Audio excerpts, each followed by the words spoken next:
கிரிக்கெட்டில் பேட்ஸ்மேன்கள் மற்றும் பந்து வீச்சர்களுக்கு இடையே நடைபெறும் இந்த போராட்டத்தில் தற்போதைய காலகட்டங்களில் அதிகமாக வெற்றி பெற்றது என்னவோ பேட்ஸ்மேன்களாகத்தான் இருக்கும். இதனால்தான் தற்போதைய மாடர்ன் டே கிரிக்கெட்டை கூட பேட்ஸ்மேன்களின் கேம் என அழைக்கின்றனர். பேட்ஸ்மேன்களின் குறிப்பிட்ட ஒரு சில இன்னிங்ஸ்களால் ஒரு சில பவுலர்களின் கிரிக்கெட் வாழ்க்கை முடிவுக்கு வந்ததை நாம் பல முறை பார்த்திருப்போம். அந்த வகையில் ஒரு இந்திய வீரரின் அதிரடியான ஆட்டத்தின் மூலம் ஒரு நாள் கிரிக்கெட்டிலிருந்து அந்த அணியின் மிகச்சிறந்த பந்து வீச்சாளராக இருந்த ஒரு கிரிக்கெட் வீரரின் கிரிக்கெட் வாழ்க்கை முடிந்த அந்த மறக்க முடியாத ஆட்டம் குறித்த சுவாரஸ்யமான தகவல்களின் தொகுப்பினை தற்பொழுது காணலாம். கடந்த 2009ஆம் ஆண்டு 3 டெஸ்ட் 2 T20 மற்றும் 5 ஒருநாள் போட்டிகள் கொண்ட கிரிக்கெட் தொடரில் பங்கேற்க இந்தியாவிற்கு சுற்றுப்பயணம் மேற்கொண்டது இலங்கை அணி. டெஸ்ட் தொடரை இந்திய அணி 2-0 என்கிற கணக்கில் கைப்பற்றி இருந்த நிலையில் 20 ஓவர் தொடரானது 1-1 என்கிற கணக்கில் சமனில் முடிவடைந்தது. இந்த சூழ்நிலையில் 5 போட்டிகள் கொண்ட ஒருநாள் தொடரின் முதல் போட்டி ராஜ்கோட்டில் தொடங்கியது. இந்த போட்டியில் டாஸ் வென்ற இலங்கை கேப்டன் சங்கக்காரா பந்து வீச்சை தேர்வு செய்ய, அதன்படி இந்திய அணிக்கு துவக்க ஆட்டக்காரர்களாக உலகின் மிகவும் ஆபத்தான தொடக்க வீரரான வீரேந்திர சேவாகும், கிரிக்கெட்டின் கடவுள் என்று அழைக்கப்பட்ட சச்சின் டெண்டுல்கரும் களமிறங்கினர். டெஸ்ட் தொடரை பொறுத்தவரை தொடர்நாயகன் விருதை வென்ற அதிரடி மன்னன் சேவாக் 7 ரன்களில் தன்னுடைய 3வது முச்சதத்தை தவறவிட்டிருந்தாலும் அதற்கடுத்து நடைபெற்ற 20 ஓவர் போட்டியில் கூட அதிரடியாக அரை சதம் கடந்திருப்பார்.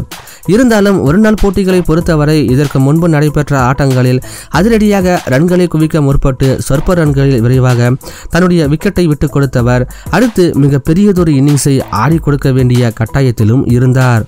இருந்தாலும் இந்த ராஜ்கோட் களத்தில் மெதுவாக ஆடி பந்துகளை வீணடிக்காமல் ஆரம்பம் முதலே அதிரடி காட்டவும் ஆரம்பித்தார். இலங்கை பந்து வீச்சாளர்களுக்கு எதிராக இடி முழக்கமாக முழங்கிய இவர்களின் அதிரடியான ஆட்டத்தினால் மைதானத்தின் நான்காபுரமும் பவுண்டரிகளை நோக்கி அலைமோத ஆரம்பித்தது பந்துகள். குறிப்பாக பேட்டிங்கிற்கு மிகவும் சாதகமான இந்த களத்தில் பவுண்டரிகளின் வாயிலாக ரசிகர்களுக்கு இவர்கள் விருந்து படைத்துக் கொண்டிருந்தனர். இதனால் 19வது ஓவரிலேயே 150 ரன்களை எட்டியது இந்திய அணி. துவக்க ஆட்டக்காரர்கள் இருவரும் தங்களது அரை சதத்தை பூர்த்தி செய்திருந்த நிலையில் அப்பொழுது தில்ஹாரா பெர்னாண்டோவின் பந்து வீச்சில் சச்சின் டெண்டுல்கர் ஆட்டமிழக்க இவர்களின் 153 ரன்கள் பார்ட்னர்ஷிப் முடிவுக்கு வந்ததோடு 3வது வீரராக களத்துக்கு வந்தார் கேப்டன் தோனி. பவுண்டரி மற்றும் சிக்ஸர் மழையை அதிரடியாக சேவாக் பொழிய இவருக்கு உறுதுணையாக இந்திய கேப்டன் MS தோனியும் இலங்கை அணியின் பந்து வீச்சை நாலாபுரமும் சிதறவிட இந்திய அணியின் ரன் வேகமானது மின்னல் வேகத்தில் பறந்தது. குறிப்பாக இலங்கை அணியின் பந்து வீச்சர்களில் அதிகமாக உதைவாங்கியது என்னவோ அந்த அணியின் அனுபவ வீரரான சனத் ஜெயசூர்யா தான். தன்னுடைய இடது கை சொற்பந்து வீச்சின் மூலம் எதிரணி பேட்ஸ்மேன்களை கலங்கடித்தவர் இந்த போட்டியில் இந்திய பேட்ஸ்மேன்களின் அதிரடியால் களத்திலேயே கலங்கி போனார். சச்சினும் சேவாகும் 19 ஓவர்களில் 150 ரன்களை எடுத்த நிலையில் அதன் பிறகு தோனியும் சேவாகும் சேர்ந்து வெறும் 16 ஓவர்களிலேயே அடுத்த 150 ரன்களை கடந்தனர். இதற்கிடையில் இந்த ஜோடியில் வீரேந்திர சேவாக் சதத்தினை கடக்க மறுமுனையில் மகேந்திர சிங் தோனி தன் பங்குக்கு அரை சதத்தையும் பூர்த்தி செய்தார். இதனால் 35வது ஓவரிலேயே 300 ரன்களை கடந்தது இந்திய அணி. தொடர்ந்து அதிரடி காட்டிக் கொண்டிருந்த சேவாக் 150 ரன்களை கடப்பார் என்று எதிர்பார்க்கப்பட்ட வேளையில் வெள்ளக்கெதிராவின் பந்து வீச்சில் தில்ஷானிடம் கேட்ச் கொடுத்தவர் 102 பந்துகளில் 146 ரன்களுடன் நடையை கட்டினார். 2ஆம் விக்கெட்டுக்கு இந்த ஜோடி 36 ஓவர்களில் 309 ரன்களை குவித்தது. அதனைத் தொடர்ந்து 311 ரன்கள் இருக்கும்போது தோனியும் 72 ரன்களில் அவுட்டாக பின்வரிசை வீரர்களான சுரேஷ் ரெய்னா, கௌதம் கம்பீர், ஹர்பஜன் சிங், ரவீந்திர ஜடேஜா மற்றும் விராட் கோலி ஆகியோர் ஓரளவு ரன்களை குவிக்க அதன் மூலம் இந்திய அணி 50 ஓவர்களின் முடிவில் 7 விக்கெட் இழப்பிற்கு 414 ரன்களை குவித்தது. அதனைத் தொடர்ந்து 415 ரன்கள் எனும் இலக்கை நோக்கி இலங்கை அணி களமிறங்கும் பொழுது ஏறக்குறைய அவர்களின் தோல்வி முன்கூட்டியே முடிவு செய்த ஒன்றாகவே பார்க்கப்பட்டது. காரணம் 416 ரன்கள் எனும் இலக்கை எட்டுவது என்பது இந்திய அணிக்கு எதிராக எட்டாக்கணியாகவே பார்க்கப்பட்டது. இந்தியா எத்தனை ரன்கள் வித்தியாசத்தில் வெற்றி பெறப் போகிறது என்று ரசிகர்கள் எதிர்பார்த்து காத்து கொண்டிருந்த வேளையில் ரசிகர்களை போன்று பந்து வீச்சாளர்களும் வந்தோம் சென்றோம் என்கிற ரீதியில் பந்துகளை வீச அதை தங்களுக்கு சாதகமாக பயன்படுத்தி கொண்ட இலங்கை வீரர்கள் இந்திய பந்து வீச்சை வெளுத்து வாங்க ஆரம்பித்தனர். உப்புல் தரங்கா மற்றும் திலகரத்னே தில்ஷானின் அதிரடியால் 23வது ஓவரில் 188 ரன்களை எடுத்தது இலங்கை அணி.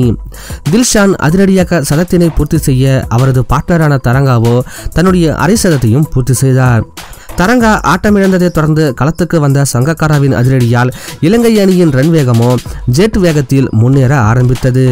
20 ஓவர் போட்டியை போன்று இந்த போட்டியை அணுகிய சங்கக்காரா 26 பந்துகளில் தன்னுடைய அரை சதத்தையும் பூர்த்தி செய்தார்.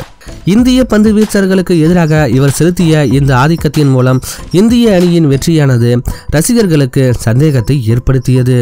36 ஓவர்களில் இலங்கை அணி 310 ரன்களை கடந்திருந்த பொழுது அதிரடி காட்டிக் கொண்டிருந்த சங்கக்காரா 90 ரன்கள் எடுத்திருந்த வேளையில் பிரவீன்குமாரின் பந்து வீச்சில் ஆட்டமிழக்க அதன் மூலம் சற்று நிம்மதி பெருமூச்சு விட்டனர் இந்திய வீரர்கள்.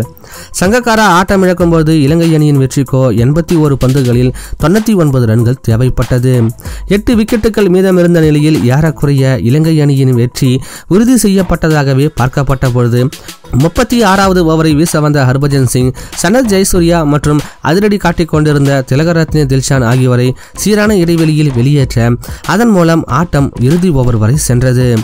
இலங்கை அணியை பொறுத்தவரை ஒரு பக்கம் அவர்கள் ரன்களை குவித்துக் கொண்டிருந்தாலும் சீரான இடைவெளியில் விக்கெட்டுகளை இழக்க இலங்கை அணியின் வெற்றிக்கோ இறுதி ஓவரில் 11 ரன்கள் தேவை என்கிற சூழ்நிலை உருவானது.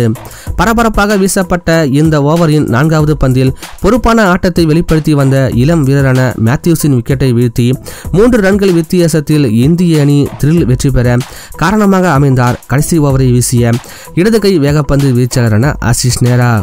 ராஜ்கோட்டில் மிகப்பெரிய ரன்மழை பொழியப்பட்ட இந்த போட்டியில் இலங்கை அணியின் அனுபவமிக்க இடது கை சுழற்பந்து வீச்சாளரான சனத் ஜெயசூர்யா 7 ஓவர்கள் பந்து வீசி 76 ரன்களை விட்டுக் கொடுத்திருப்பார். ஒருநாள் கிரிக்கெட்டில் 322 விக்கெட்டுகளை வீழ்த்தி அப்பொழுது அதிக விக்கெட்டுகளை வீழ்த்திய டாப் 10 பந்து வீச்சர்களின் பட்டியலில் இருந்த இவருக்கு தோனியும் சேவாகும் சேர்ந்து மோசமான ஒரு சாதனையை பரிசாக கொடுத்தனர். இதில் மறக்க முடியாத சம்பவம் என்னவென்றால் 10.85 என்கிற எக்கனாமியில் பந்து வீசிய சனத் ஜெயசூர்யா இந்த போட்டிக்கு பிறகு ஒருநாள் கிரிக்கெட்டில் எந்த ஒரு போட்டியிலும் பந்து வீசவில்லை என்பது குறிப்பிடத்தக்கது.